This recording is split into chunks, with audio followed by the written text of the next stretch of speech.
آج میں ناموں کے بارے میں کچھ چیزیں آج کروں گا، ذرا غور سے سنیے گا۔ نام سوچ سمجھ کے رکھا کریں، اپنی اولاد کے، اپنی نسلوں کے، اپنے بچوں کے۔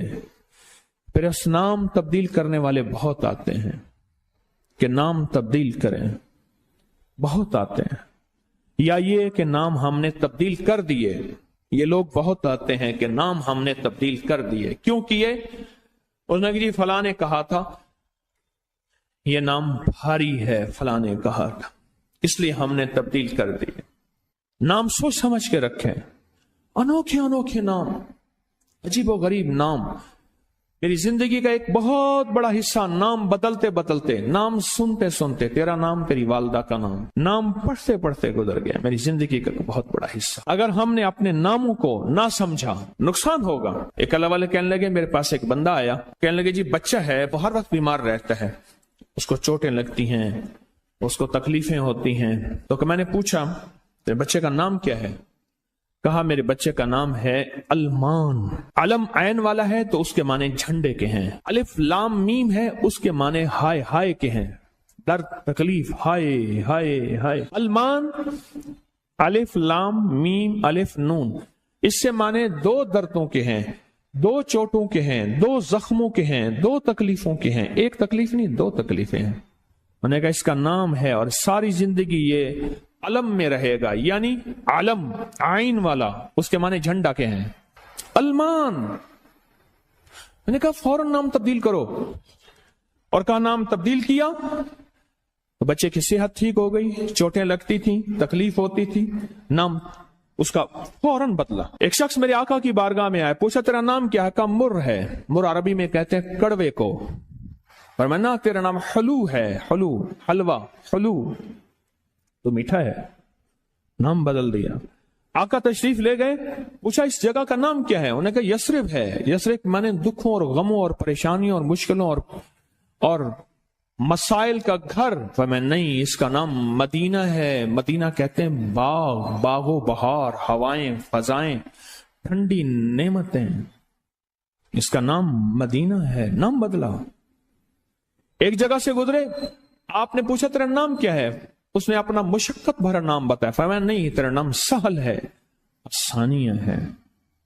ایک بندے کا نام پوچھا، اس نے کہا میرا نام شہاب ہے۔ شہاب کہتے ہیں شعلے کو۔ فرمایا نا تو آگ لگانے والا نہیں ہے، اس کا نام بدل دیا۔ حضور پاک صلی اللہ تعالی علیہ وسلم کا جو ممبر تھا کھجور کا تنا تھا، آپ اس پہ تشریف رکھتے تھے۔ مجمع بڑھ گیا تو کھجور کا تنا ہو گیا، پھر مجمع اور بڑھ گیا، مشورہ ہوا کہ حضور کی لکڑی کا ممبر بنایا جائے۔ تو آخر مجمع میں حضور نے فرمایا کون میری لکڑی کا ممبر بنائے گا؟ ایک کھڑا ہوا، آپ نے فرمایا اچھا ٹھیک ہے۔ دوسرا کھڑا ہوا، تیسرا کھڑا ہوا، ایک کھڑا ہوا تو آپ نے پوچھا نام کیا ہے تیرا؟ کہا ابراہیم۔ کہا ہاں میرے جد امجد کا نام ہے۔ اور اس نے کہا انشاءاللہ، اور میرے حضور کو یاد پسند آئی اور حضور نے فرمایا ہاں تو ممبر بنائے گا۔ آپ جس وادی میں تشریف لے جاتے تھے اس وادی کا نام اگر ایسا ہوتا جو تکلیف دے، پریشان کن ہوتا، اس جگہ کا نام بدل دیتے تھے۔ جانوروں کے نام بدلے، بعض لوگوں نے اپنے جانوروں کے نام رکھے ہوئے تھے۔ میرے حضور کے جو جانور تھے خدمت والے، ان کے بھی نام تھے۔ اس طرح لوگوں کے جانوروں کے نام حضور نے وہ بدلے۔ آپ کہتے ہیں نام کچھ نہیں ہے، میں کہتا ہوں بندے کا نام آج کے بعد شیطان رکھ لیتے ہیں۔ اب تشریف لاتے ہیں جناب محترم شیطان صاحب، کما کر انہوں نے کہا جی فرعون صاحب تشریف لاتے ہیں۔ بھائی عجیب بات ہے، تم نے لفظ صاحب کی بھی توہین کی ہے۔ فرعون کے ساتھ صاحب لگے، شیطان کے ساتھ صاحب لگے۔ اچھا انہوں نے کہا آپ کو تکلیف ہوئی، معذرت چاہتے ہیں، انہوں نے کہا ناموں سے کیا ہوتا ہے؟ انہوں نے تکلیف معذرت چاہتے ہیں، ہم آپ کا نام رکھ لیتے ہیں دجال۔ اب تو ٹھیک ہے، یہ بڑی زیادتی ہے، پریشان ہوئی، چلو آپ کا نام ابو جہل رکھ لیتے ہیں۔ بولے پھر کیا ہوگا؟ نام ہے، نام سے غصہ آ گیا ایک دم۔ اس نے کہ جی ابو جہل آ رہا ہے۔ میں طواف زیارت کر کے نا عزیزیت کی طرف جا رہا تھا، ایک ٹیکسی لی، رش تھا بہت زیادہ۔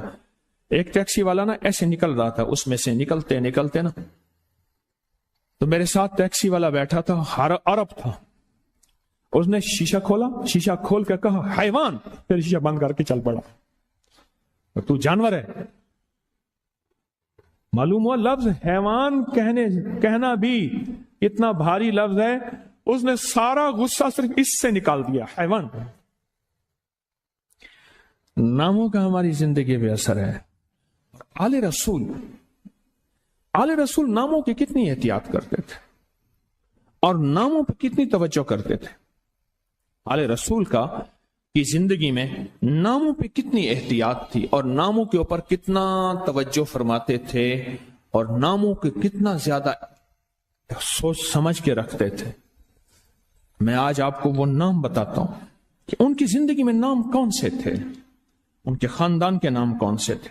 یہ جو 72 شہدائے کربلا ہیں، میں ان کے ناموں کی لسٹ آپ کے سامنے، آپ ان ناموں کو دیکھیں کہ خود میرے کملی والے نے اپنے بیٹوں کے نام اور اپنے نواسوں کے نام کیا رکھے۔ میں جب حضرت امام حسن پیدا ہوئے تو مشورہ ہوا اس کا نام حرب رکھا جائے۔ حرب کہتے ہیں بہت زیادہ طاقتور، ایسا کہ جو ہر کسی کو ہرا دے، پورے لشکر پہ غالب آ جائے۔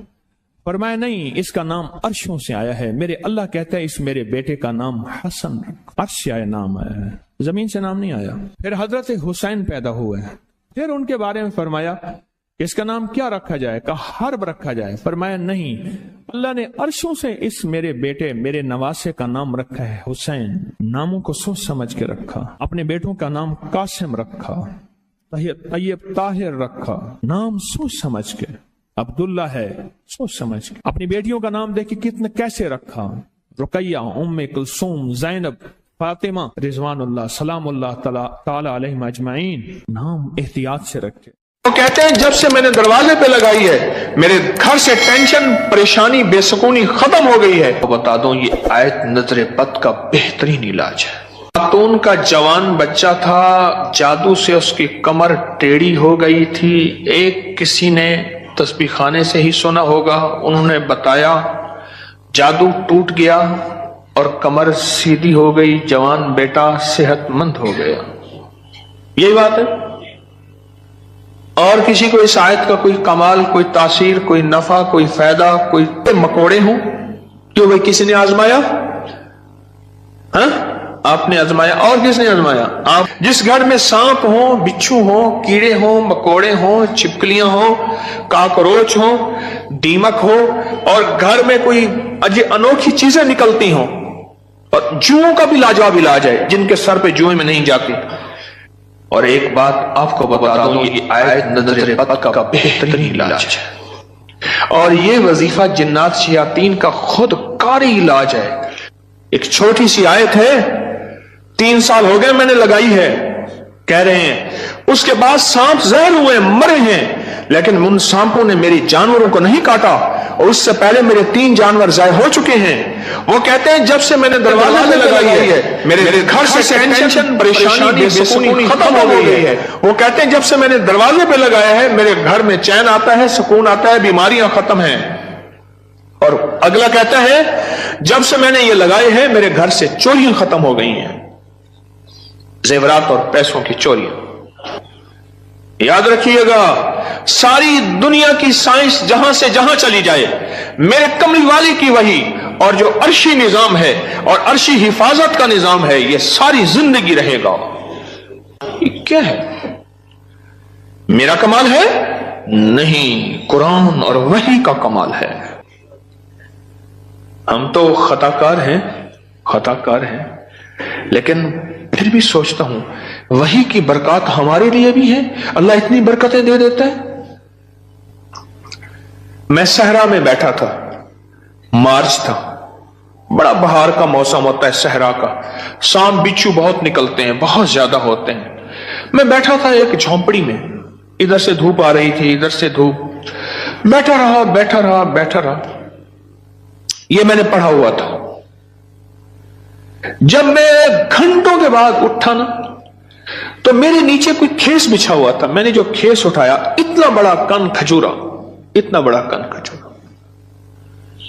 میرے نیچے سے نکلا، اور نیچے سے نکل گئے وہ کن کھجورا۔ ایک کیس میرے پاس آیا، میں صرف دیکھنے کی بات کر رہا ہوں۔ وہ یہ آیا کہ میرے کمرے میں سانپ کی لکیر جاتی ہے، کچے گھر، کہاں ماربل، کہاں چیزیں، کچے گھر. دراصل وہ سانپ کی لکیر نہیں تھی، وہ اصل میں آپس میں سینگ اڑے ہوئے تھے. کوئی گھر میں کوئی آپس میں دشمنی اور مخالفت چل رہی تھی. ایک دیورانی ایسا کرتی کہ وہاں ایسے انداز سے لکیر اس کے کمرے میں لگا دیتی کہ سانپ یہاں سے کمرے کے اندر داخل ہوا ہے. یہ زبان کی تیز تھی، وہ بالکل ٹھنڈی میٹھی تھی، ایویں جی گھیو دا گھڑا ہوندے. یہ زبان کی تیز تھی، وہ بالکل تھی. اس نے کیا کیا؟ اس نے کہا میں تیرا سکون برباد کر دوں گی. وہ ایک لکیر لگا دیتی تھی ایسی. اب کمرے میں سانپ ہے. لکیر نے بتایا، سانپ نہ آواز آئی نہ پھنکار آئی، صرف لکیر کو دکھا. اب کمرے کے اندر جا نہیں رہے کہ میرے کمرے میں سانپ ہے. انہوں نے گھر کا سارا سامان ادھیڑ ڈالا، کہیں نہیں ہے. یہ کسی نے تیرے ساتھ مکر و فریب کیا ایسے ہی؟ انہوں نے نہ ہے. اچھا، انہوں نے کہا اگر ہوتا تو کہاں ہے؟ نکل گیا ہوگا. انہوں نے کہا نہیں، سانپ ہے. سانپ کیس میرے پاس آیا کہ جی سانپ کے اوپر کوئی جادو کیا گیا ہے، لہذا سانپ میرے پر مسلط کیا گیا. بڑی مشکل سے اس اللہ کی بندی کو یقین دلایا کہ سانپ نہیں ہے. اچھا کوئی وظیفہ بتا دے اگر ہو. ہاں، میں نے کہا چلو میں وظیفہ بتا دیتا ہوں. اگر ہو بھی تو میں نے کہا سلام علی نوح فی العالمین. جس گھر میں سانپ ہوں، بچھو ہوں، جس گھر میں کیڑے مکوڑے ہوں، کیوں بھائی کسی نے آزمایا؟ ہاں، آپ نے آزمایا. اور کس نے آزمایا؟ آپ نے. جس گھر میں سانپ ہوں، بچھو ہوں، کیڑے ہوں، مکوڑے ہوں، چھپکلیاں ہوں، کاکروچ ہوں، دیمک ہو، اور گھر میں کوئی انوکھی چیزیں نکلتی ہوں، اور جوؤں کا بھی لاجواب علاج ہے جن کے سر پہ جوئیں میں نہیں جاتی. تو قرآن کی یہ آیت ہے سلام علی نوح فی العالمین. بس چھوٹی سی مبارک آیت ہے. سلام، کیوں میں ٹھیک پڑھ لوں؟ سلام علی نوح فی العالمین. بس یہ 11 بار ہر نماز کے بعد پڑھ لیں. ایک تسبیح صبح شام پڑھ لیں، سارا دن کثرت سے پڑھ لیں. کیا فائدہ ہوگا آپ کو؟ آپ کے وسوسے تھے، اس سے وسوسے ختم ہو گئے. بتا رہا تھا ادھر سے. ہاں،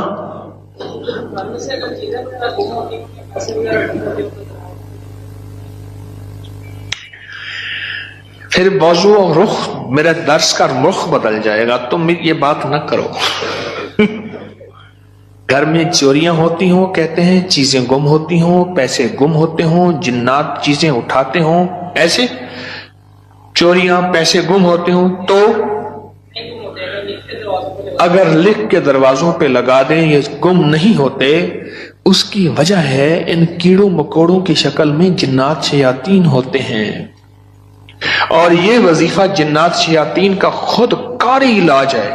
اس لیے یہ وظیفہ سانپ کے کاٹے، بچھو کے کاٹے، بھیڑ کے کاٹے، کسی زہریلے جانور کے کاٹے کا لاجواب علاج ہے.